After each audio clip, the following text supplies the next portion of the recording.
Bueno, bienvenidos a esta segunda entrevista del ciclo Política y Mercado de la señal Stay Real TV, el primer canal digital inmobiliario. En esta segunda entrevista tenemos nada más y nada menos que al diputado Waldo Wolf. Diputado, ¿cómo le va? Muchas gracias por estar acá. Gracias a ustedes. El diputado Waldo Wolf, para los que no saben, es diputado por la provincia de Buenos Aires, por el espacio de Juntos por el Cambio.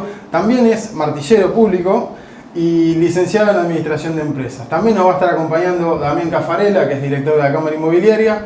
Y bueno, para arrancar un poquito movido, como fue el día de ayer, que renunció la ministra María Eugenia Bielsa, ¿qué referencia tiene usted sobre lo que fue esta gestión corta, también un poco trágica, atravesada por la pandemia, y en la cual obviamente explotó una problemática que es una problemática de hace varios años, no por acción sino por omisión, que es la toma de tierras y el déficit habitacional?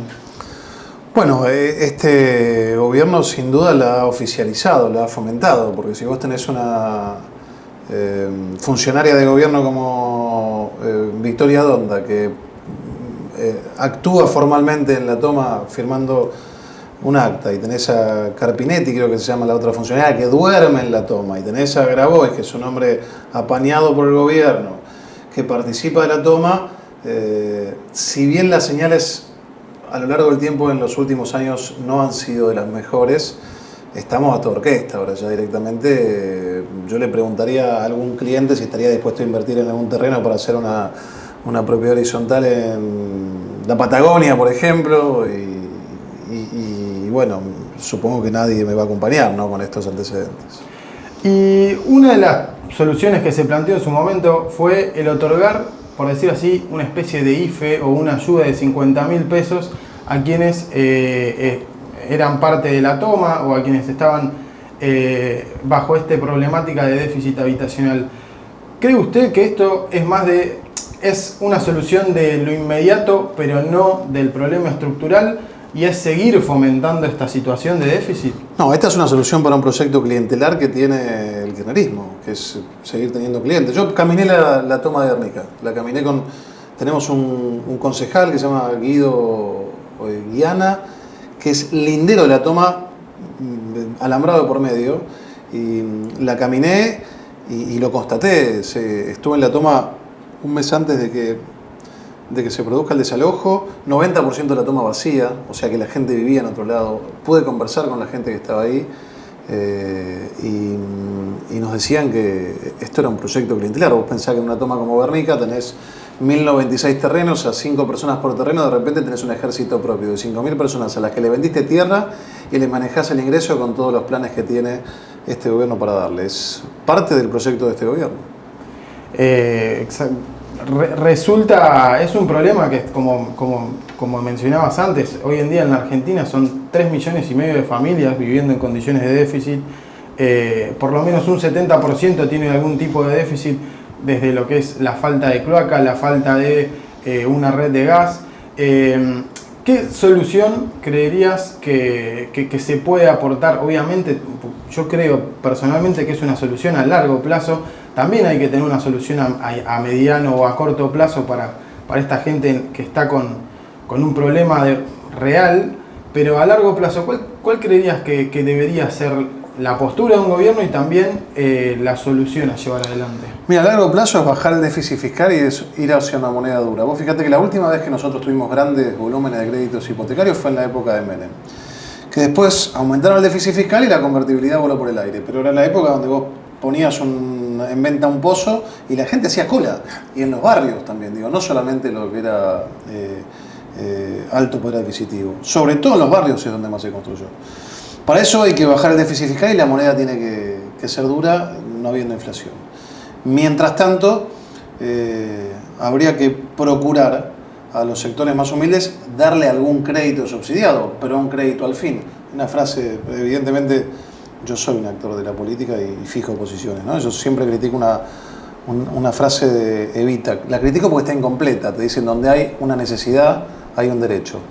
Y la obligación, ¿dónde está? Entonces, hay que procurarle tierra, hay que darle facilidades, pero tienen que trabajar y pagar para pagar ese terreno, porque si no, se produce este clientelismo y tienen que entender que incluso está por encima de ese derecho del gobierno de turno. Waldo, tengo una consulta. ¿Cómo es este mundo inmobiliario, cambiando un poco de la política que habló Nico? ¿Cómo es este mundo inmobiliario que hoy estás trabajando? ¿Cómo arrancaste en esta etapa de tu vida? No, yo vengo de una familia, mi padre era arquitecto y siempre fue un desarrollista, y yo me recibí de licenciado en Administración de Empresas, fui jugador de fútbol, hice muchas cosas. Y cuando me retiré del fútbol, fui arquero a los 29 años y me recibí, empecé a trabajar en la empresa y llevo hecho muchos emprendimientos. Ahora, desde que estoy en la política formal hace 5 años, bueno, de a poquito me he ido desenganchando del trabajo porque estoy participando muy activamente y no se pueden hacer las dos cosas, más allá de que yo sigo viviendo de la actividad privada y trabajo, atiendo a mis clientes, multiplico, trabajo fuera de los horarios que me requiere la política en la actividad privada. En lo que fue la gestión obviamente del presidente Mauricio Macri, se puede hablar en cuanto a los créditos UBA que hay dos etapas. Una etapa, digamos, lo que es el año 2017, en la cual fue un éxito, hay mucha gente que logró acceder a su primer vivienda a través del crédito UBA, y esto que decías vos, en un momento se genera una devaluación de la moneda y hay un salto en el dólar. Ahí se puede decir que la gente que había tomado el crédito quedó un poco, digamos, atada en cuanto a la cantidad, obviamente, de crédito que había tomado y se le hizo cuesta arriba el poder hacer frente a la cuota. Ahora, hace poco, se lanzó una nueva línea de crédito con otro tipo de cálculo sobre el valor a pagar sobre la cuota. ¿Qué opinión te merece sobre este nuevo crédito que impulsó el Ministerio de Vivienda?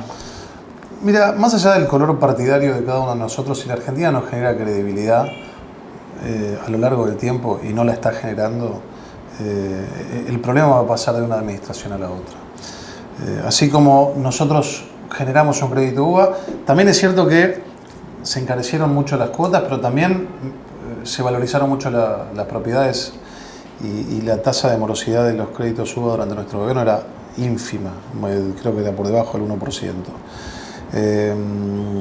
Pero si nosotros no podemos sostener en el tiempo una política de Estado que trascienda a los gobiernos de turno, es imposible. Y hoy se hace difícil porque nosotros no estamos teniendo conversaciones en temas centrales. De hecho, nos hemos acercado a proponer trazar una serie de políticas. Hace 1 mes y medio les llevamos una propuesta con 4 lineamientos y el presidente se negó a recibirnos como espacio. Así que me parece que lo que hay que analizar es el bosque y no el árbol. O sea, puede ser que ahora te favorezca y que mañana no te favorezca, pero yo creo que a veces uno, cuando encara un proyecto de tomar un crédito a largo plazo, incluso a veces uno prefiere pagar un poco más, pero saber que va a estar tranquilo. Es lo que le pasa al inversor promedio, ¿no? Antes de cerrar este primer bloque y ir al segundo bloque, en el cual se van a venir unas preguntas un poco más duras sobre el sector inmobiliario, preguntarte, porque me quedé con dos cosas. Una es, el gobierno todo el tiempo habla de generar consenso, que para salir de esta gran crisis hay que generar consenso y hay que acompañar, y es con todos. Ahora, hace poco, lo vimos obviamente por tus redes sociales y también vimos lo que fue el dicho del presidente, salió a pegarle muy duro a quien fue la exgobernadora, llamarla, no me acuerdo el término particular, pero como que ella usaba botas y chapoteaba en el... Ayer fue eso. Bueno, no sé cuándo sale el programa. chapoteaba en el agua, pero no había hecho obras de infraestructura.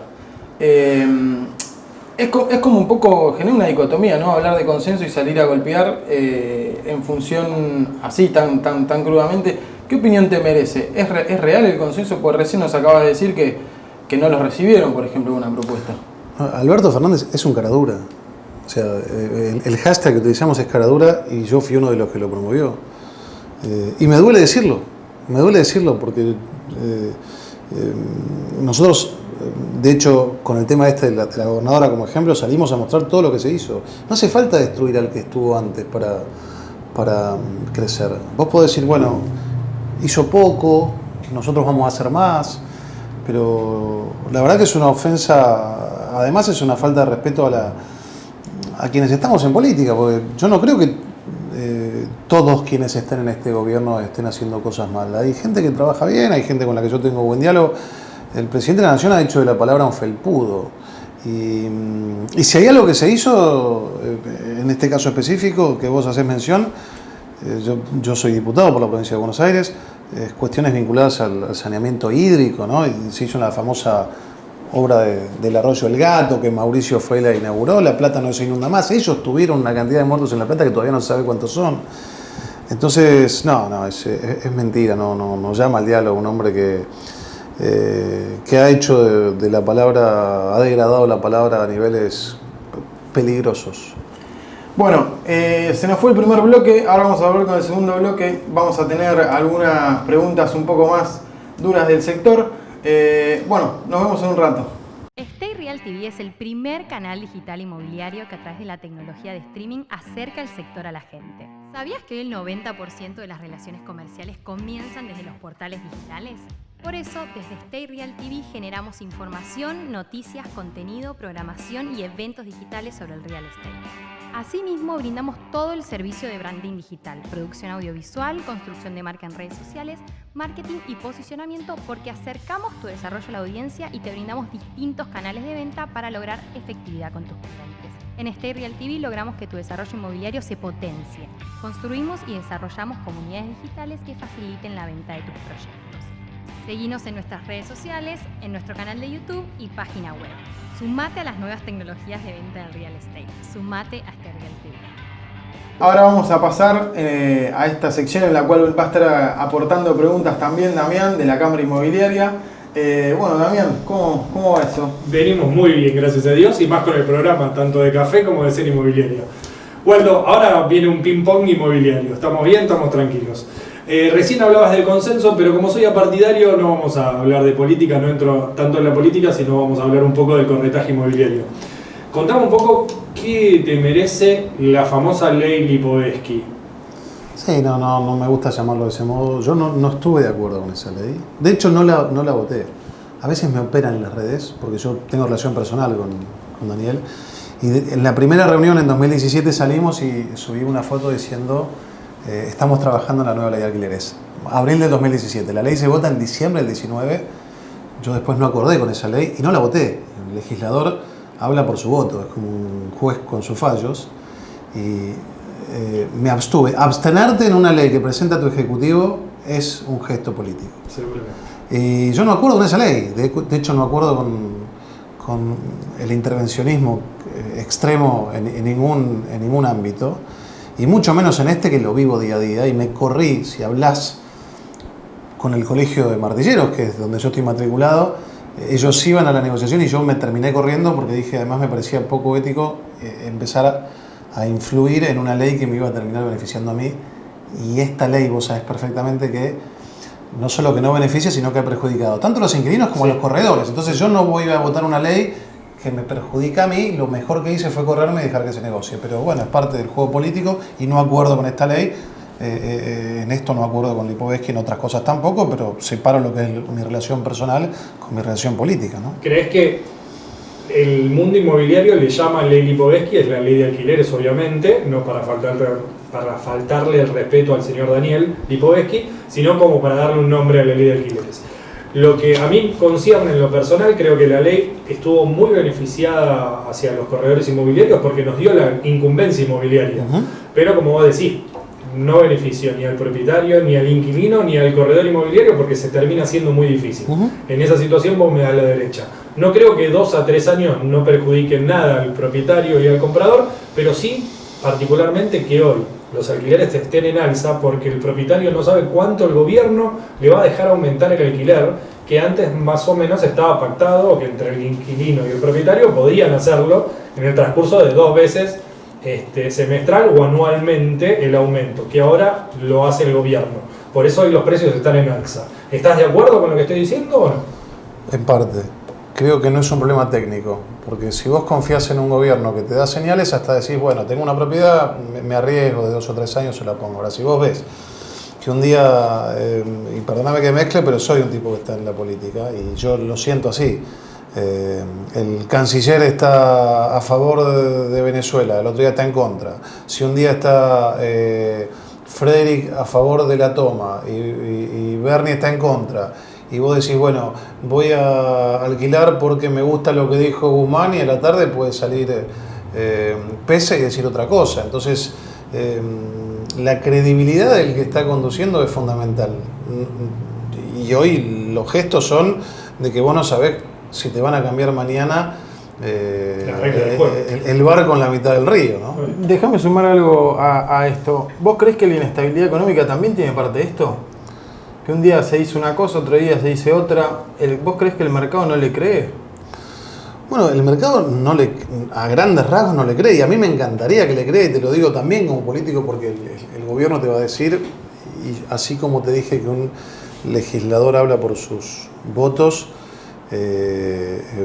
un gobierno habla por su accionar, y todos los días te cambian. Entonces, sin duda la variable de la credibilidad es trascendental. Fíjate vos que te hacen hoy está en danza algo que vos se lo contás a algún inversor extranjero o a algún extranjero y le decís, mira, en la Argentina se está tratando un nuevo blanqueo y una ley de aumento del impuesto a la riqueza. Es una cosa de loco, porque si yo voy a traer plata para blanquearla y después me la van a grabar por encima de lo que marcan los estándares internacionales, no la traigo.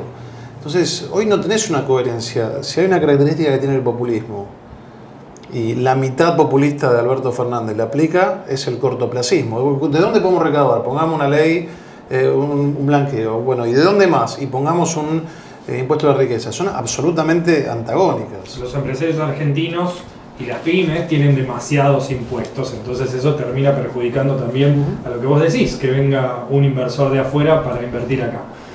Entonces, digo yo, ¿no? Vos sos de la era Macri y defendés ese partido político, y lo entiendo muy bien. También en la era Macri hubo un blanqueo.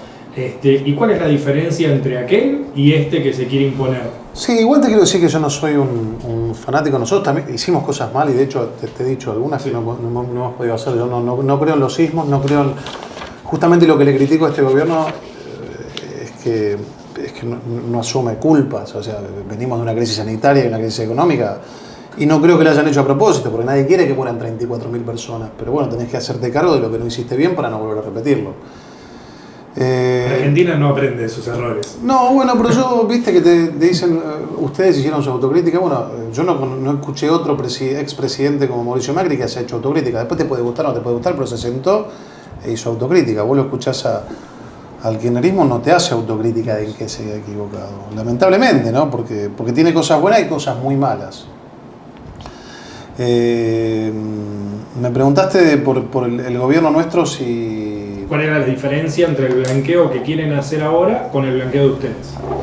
Bueno, básicamente cuando nosotros hicimos un blanqueo nos propusimos aumentar los impuestos a los bienes personales y a la riqueza. Sí. No es un tema menor, y tampoco fomentábamos que se expropie tierra. Y cuando además eso viene desde el Estado, escuchás a un presidente de la Nación que te dice, bueno, vamos a entregar las tierras del Estado. Entonces vos también como inversor decís, bueno, si van a entregar tierras, hay que ver dónde, hay que ver la variable ubicación, la variable lugar es importante. Tiene que ver con eso. Yo creo que nosotros, sobre todo durante los primeros 2 años, que nos fue muy bien, obvio, gozamos de credibilidad internacional, comenzó lentamente a entrar algún tipo de inversiones, se logró tener casi el 10% de las energías no renovables a través de inversiones. Y bueno, después pasaron cosas, tuvimos problemas, pero creo que tiene que ver con un norte. Nosotros íbamos hacia un lugar, agarramos ruta 2 y en algún momento, si querés, nos fuimos al pasto y la gente dijo, no seguimos. Este gobierno rema en redondo, uno para adelante, otro para atrás. No, te entiendo. Es propio y no es propio, Taser y no Taser, Chocobar y no Chocobar. La gente dice, primero, decime dónde vas, por ahí te acompaño o no, pero hoy no se sabe dónde vamos. Ahora... Me quedé un poco con lo que decías de que hoy son conservadores, mañana no. Ahora parece que se vuelve al Fondo Monetario. Sí, bueno, por eso, si vos mirás los videos de los actores kirchneristas que decían al fondo no, a mí ayer estuve con un alto empresario del rubro energético y me mostraba los últimos 17 años, o sea, de los 12 del kirchnerismo, más 4 nuestros, más lo que se gastó en subsidios energéticos, 200.000 millones de dólares. La deuda externa argentina es el subsidio a la energía. Toda la deuda externa se gastó en subsidio a la energía. Entonces, yo lo que te digo es que vos tenés que tener en claro hacia dónde vas. Este es un gobierno que se aliaron proyectos antagónicos. Entonces, fíjate que estamos discutiendo todos los días. El principal problema de la Argentina no es la deuda externa. La deuda externa es la consecuencia del déficit fiscal. Vos tenés dos alternativas cuando tenés déficit. O emitís o tomás crédito. Si emitís, generás inflación. Si generás inflación, tenés que subsidiar la energía porque la gente no puede ni prender la luz. Si subsidias la energía, la tenés que comprar afuera.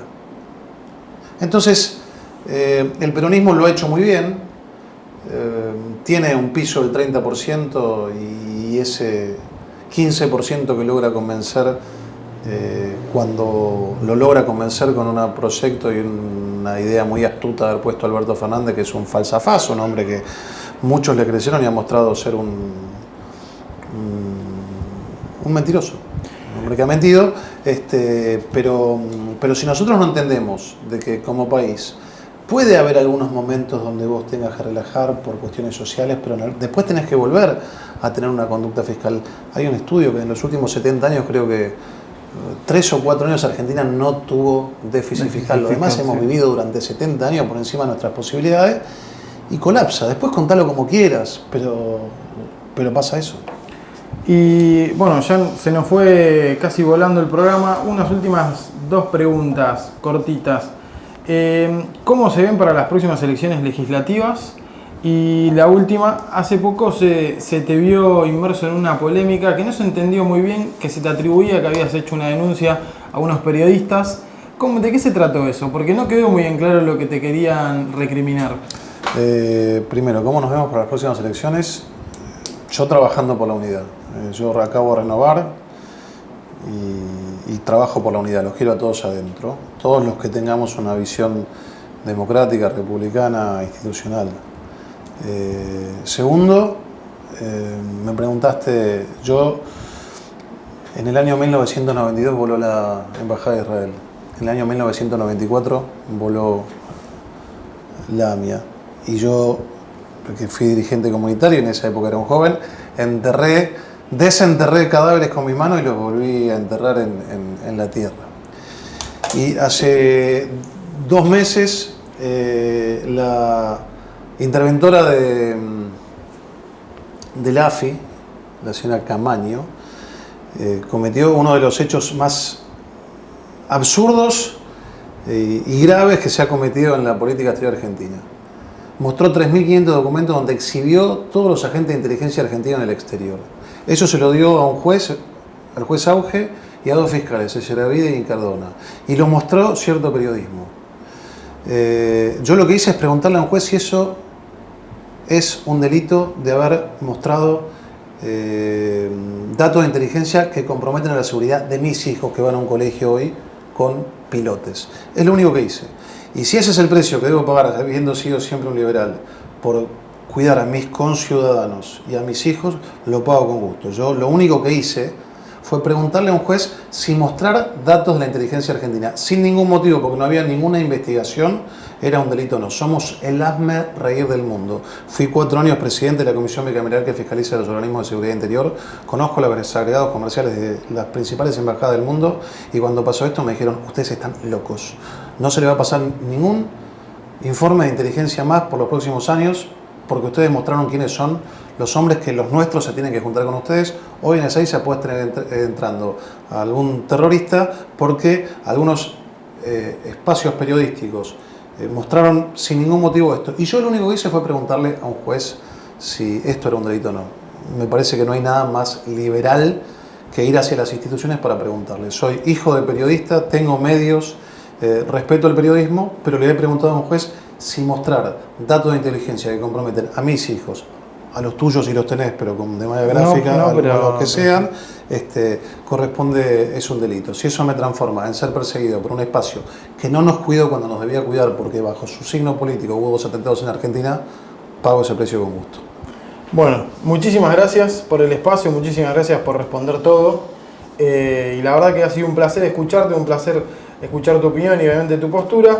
Y también esto lo hablamos detrás de cámara y un poco a través de la entrevista, que un poco lo que se nota que representás, que vos podés estar de acuerdo con cuestiones de tu partido y con otras no, y ahí va tu voto, o lo votás o no lo votás, o te abstenés o no acompañás.